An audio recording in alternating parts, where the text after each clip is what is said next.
Hai, Assalamualaikum warahmatullahi wabarakatuh. Bagaimana teman-teman kabarnya hari ini? Semoga semuanya sehat selalu. Amin. Hari ini kita akan belajar tentang bahasa Indonesia, tentang wujud benda, tema 2, subtema 1.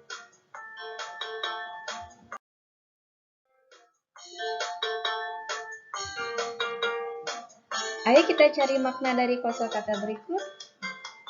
Yang pertama ada wujud. Wujud itu maknanya rupa, benda, benda yang nyata. Yang kedua, bentuk. Bentuk itu artinya sifat atau wujud yang ditampilkan atau tampak. Yang ketiga adalah ukuran. Ukuran itu adalah besar satuan suatu benda. Yang keempat, padat. Mempunyai isi dan bentuk yang tetap. Yang kelima, cair. Cair bersifat seperti air, tidak padat, tidak bergas, dan tidak kental. Yang keenam, gas. Zat ringan yang sifatnya seperti udara. Yang ketujuh, benda. Segala yang ada di bumi yang berwujud. Udara, gas yang memenuhi ruangan di atas bumi seperti kita menghirup ketika bernafas.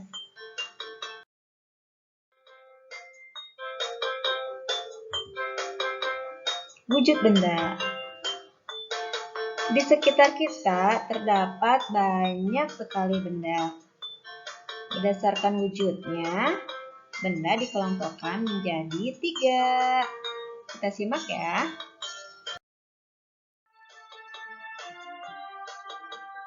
Ayo kita baca sama-sama. Yang pertama ada benda cair. Benda cair bersifat seperti air. Bentuknya menyesuaikan bentuk wadahnya. Yang kedua yaitu benda padat. Benda padat memiliki bentuk dan ukuran yang tetap. Benda padat dapat berubah bentuk jika mendapatkan perlakuan tertentu. Benda gas. Benda gas memiliki bentuk dan ukuran sesuai dengan ruangan atau wadahnya, sehingga gas dapat berubah bentuk. Nah, itu adalah pengertian dari macam-macam benda. Ada benda cair, benda padat, dan benda gas.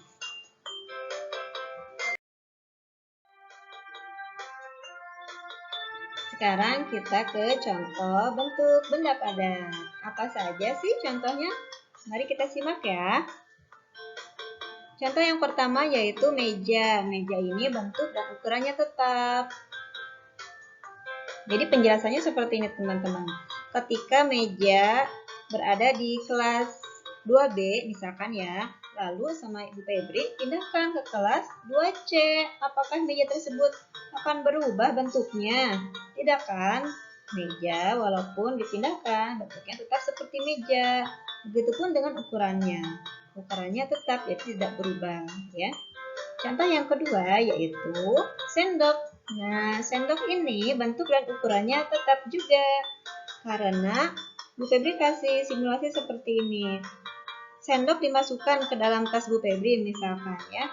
Apakah sendok tersebut akan berubah bentuk misalkan jadi garpu? Kan tidak ya. Sendok tetap sendok walaupun dimasukkan atau dipindahkan ke ruangan yang berbeda. Contoh yang ketiga yaitu pensil. Pensil bentuk dan ukurnya tetap. Nah, sama seperti meja dan sendok, pensil ini termasuk benda padat. Ketika pensil dimasukkan ke dalam tempat pensil, apakah pensil tersebut akan berubah menjadi penghapus misalkan atau akan berubah menjadi penggaris? Tidak kan? Pensil bentuknya tetap seperti pensil walaupun dipindahkan tempatnya gitu ya teman-teman. Jadi bentuk dan ukurannya tetap.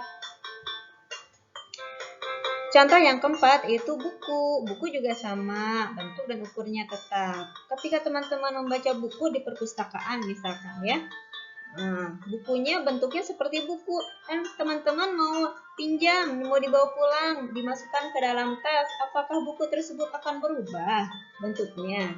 Tidak kan? Bentuknya tetap. Jadi, nah itu adalah contoh bentuk benda padat. Dilanjut ya teman-teman.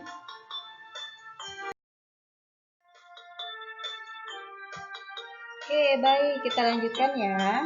Sekarang kita ke contoh bentuk benda cair. Contoh yang pertama yaitu air putih. Air putih ini kenapa sih disebut benda cair? Karena bentuknya berubah teman-teman. Kenapa berubah? Jadi gini, ketika air putih dimasukkan ke dalam gelas, maka bentuknya akan seperti gelas. Tetapi ketika air tersebut dipindahkan ke dalam botol, maka bentuk air putih tersebut akan mengikuti wadahnya. Wadahnya apa tadi? Dari gelas menjadi botol, maka bentuknya akan menjadi botol. Begitu teman-teman. Contoh yang kedua yaitu minyak goreng. Minyak goreng juga bentuknya berubah. Ketika minyak goreng tersebut dimasukkan ke dalam gelas, maka bentuknya akan menjadi gelas. Tetapi ketika minyak goreng tersebut dipindahkan wadahnya ke dalam botol, maka bentuk minyak goreng akan berubah menjadi mengikuti wadahnya. Wadahnya apa? Wadahnya botol. Ya. Lanjut ya. Contoh yang ketiga yaitu madu. Wah teman-teman, madu ini sangat bagus untuk kesehatan. Teman-teman jangan lupa setiap hari minum madu ya.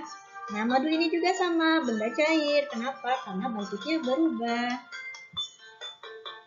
Yang keempat adalah susu. Siapa yang suka susu? Ya, susu juga diminum setiap hari ya teman-teman. Nah susu ini juga termasuk benda cair. Karena apa? Karena bentuknya yang berubah. Ketika susu dimasukkan ke dalam gelas, maka bentuk susu akan mengikuti wadahnya, wadah gelas. Nah, ketika dipindahkan lagi susunya ke dalam botol, maka bentuknya akan berubah menjadi botol. Jadi seperti itu teman-teman. Contoh selanjutnya yaitu contoh bentuk benda gas. Contoh yang pertama yaitu udara yang kita hirup atau yang disebut dengan oksigen. Yang kedua, contoh yang kedua yaitu udara dalam balon atau disebut dengan helium. Contoh yang ketiga yaitu asap kendaraan. Asap kendaraan ini juga disebut benda gas. Yang keempat adalah uap. Nah, ketika bunda kalian memasak air di dalam teko, nah tekonya itu kan ketika sudah matang akan berbunyi ya. Nah, akan mengeluarkan seperti asap. Nah, itu disebut uap. Nah, uap ini termasuk benda gas.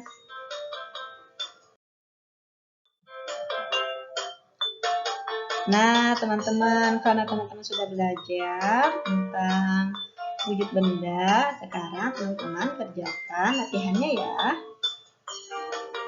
Bacalah buku pena halaman 99 dan jawab soal-soalnya dengan tepat pada halaman 99 sampai 100. Tetap semangat ya teman-teman. Selamat mengerjakan.